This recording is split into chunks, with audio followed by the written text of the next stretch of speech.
तो यहाँ पे हमने देखा कि परमेश्वर के द्वारा दी गई आज्ञा जो है उसका पालन नहीं करने में या पालन में देरी करने में परिणाम क्या होता है। जब हम याकूब के बारे में पढ़ते हैं तो हम देखते हैं कि परमेश्वर उसके जीवन में हर महत्वपूर्ण अवसर पर उससे बात करते हैं, उसके घर छोड़ते समय, घर लौटते समय, और बाद में आगे हम देखेंगे जब वो अपने भाई एसाव से मिलता है, बैतल जाता है और मिस्र जाता है, हर समय परमेश्वर उससे बात करते हैं। यदि हम उसका अनुसरण करने चाहते हैं तो परमेश्वर हमें धार्मिकता के मार्ग पे ले जाना चाहेंगे। आज वह आमतौर पर अपने वचन और अपनी आत्मा के माध्यम से हमारा मार्गदर्शन करते हैं। उसके बाद हमने देखा कि राहेल और लिया के बारे में। तो राहेल और लिया दोनों के एक दिलचस्प व्यवहार को हम देखते हैं जब उनके पति शिकायत करते हैं कि कैसे उसके पिता ने, लाबान ने उनकी मजदूरी को 10 बार बदल कर और याकूब के प्रति अपना शत्रुतापूर्ण रवैया अपना कर उसे धोखा दिया और उससे कहा कि उसे उसके पति के साथ रहना चाहिए।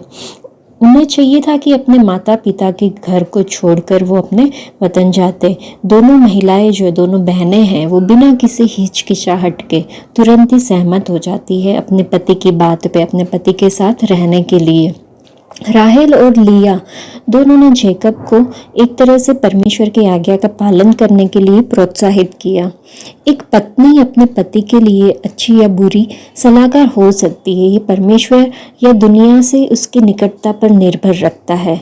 वो परमेश्वर से ज़्यादा निकट होगी तो अच्छी सलाह देगी, और अगर वो दुनिया की बातों में, सांसारिक जीवन में ज़्यादा उलझी हुई होगी तो वो बुरी तरह की सलाह दे सकती है।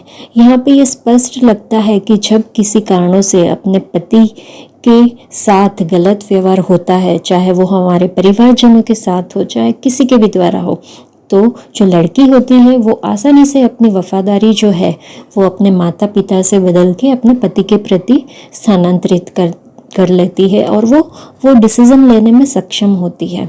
अपने जीवन के लिए परमेश्वर की योजना को पूरा करना, अपने पति के प्रति अपनी वफादारी दर्शाना, और यहाँ दिखाया गया है कि हम सभी को इसकी सराहना और अनुकरण करने की आवश्यकता है। जब हम यीशु मसीह को अपने परमेश्वर और उद्धारकर्ता के रूप में स्वीकार करते हैं तो हमें इस दुनिया से हमारा जो दुल्हा है यीशु मसीह, उसके प्रति हमारी निष्ठा को बदलने की ज़रूरत है। राहेल और लिया ने भी जिस तरह से परमेश्वर के राज्य के मूल्यों को आसानी से स्वीकार किया और उन्होंने अपने अधर्मी पिता के ऊपर जो उनकी निष्ठा थी उसको उठा के वहाँ से बदल के अपने पति की ओर, याकूब की ओर किया। तो हमें अपनी निष्ठा को संसार से हटा के परमेश्वर के प्रति लाना होगा, हमारी निष्ठा को बदलना होगा। उसमें हमने देखा कि ऐसा लग रहा था कि याकूब जो है वो लाबान के हाथ की कठपुतली सा बन गया है। ऐसा लगता था मानो लाबान ने याकूब को धोखा देकर जो कुछ बोया था वही वो काट रहा है, जैसा उसने एसाव के साथ याकूब ने किया था। फिर जब उसने राहेल से मांगा तो उसे लिया दे दी गई। जब याकूब ने लाबान से राहेल को मांगा था तो उसको लिया दे दी गई। अपनी पत्नियों को वापस पाने के लिए 14 साल तक उसको काम करना पड़ा और 6 वर्ष तक लाबान की भेड़ बकरियों की देखभाल भी करनी पड़ी, और उसका जो वेतन था वो 10 बार बदला गया, हमने देखा। तो अपने परिवार को वापस एक साथ लाने के लिए उसे अपने मालिक जो था, लाबान जो था, उसके साथ 20 वर्षों तक संघर्ष करना पड़ा। याकूब ने अपनी शिकायतें व्यक्त की और परमेश्वर ने उसका दर्द और उसके हाथों का परिश्रम देखा और लाबान को फटकारा। आखिरकार लाबान ने याकूब और उसके बच्चों को जाने दिया। प्रिय मित्रों, कभी कभी हम कार्यस्थल पर या हमारे परिवार पे कहीं पे दूसरों द्वारा धमकाए जाते हैं या हमें अपमानित किया जाता है या हमें धिक्कारा जाता है। अपने लिए हमें जगह बनाने के लिए संघर्ष करने पड़ते हैं, कड़ी मेहनत करते हैं, लेकिन हमें पुरस्कार नहीं मिलता है, हमारी कदर नहीं की जाती है।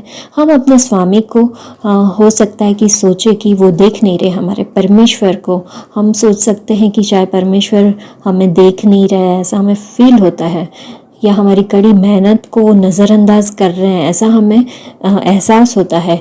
लेकिन याकूब की तरह हमें आश्वस्त रहना होगा कि परमेश्वर हमारी पीड़ा को देखते हैं, हमारे हाथों के परिश्रम को देखते हैं, वो हमारे हर एक संघर्ष को देखते हैं और उचित समय पर वो प्रतिफल हमें मिलेगा। परमेश्वर ऐसा नहीं है कि सिर्फ देता है, लेकिन वो दुगुना चुकाता है। आइए हम मनुष्य को खुश करने के लिए नहीं, लेकिन अपने प्रेमी परमेश्वर के लिए बिना कुड़कुड़ाए काम करते रहें और बिना आशा खोए हमारा कर्तव्य निभाते रहें। वो परमेश्वर निश्चित रूप से हमारे परिश्रम का प्रतिफल देंगे। तो यहाँ पे हमने देखा कि बेईमानी और धोखा जो है वो हमको हमारे अतीत से दूर रखता है। हमारे जीवन में हमें नुकसान मिल सकता है। याकूब जो था उसको कनान में अपना घर छोड़ना पड़ा क्योंकि उसने अपने पिता से झूठ बोला था, और जो आशीर्वाद उसके बड़े भाई का था वो उसने चोरी किया था। आगे हमने देखा कि लाबान की बेईमानी के कारण जो उसका परिवार था वो उससे दूर चला गया। तो हमें सीखने को मिलता है कि अपने रिश्तों में ईमानदार और सिर्फ ईमानदार ही रहना बेहतर है। ईमानदारी हमेशा आसान नहीं होती है, लेकिन इसी से हम उन लोगों को बचाए रखते हैं, हमारे आसपास बनाए रखते हैं जिन्हें हम सबसे ज़्यादा प्यार करते हैं। आज के लिए इतना ही। परमेश्वर आप सबको आशीष दे। धन्यवाद।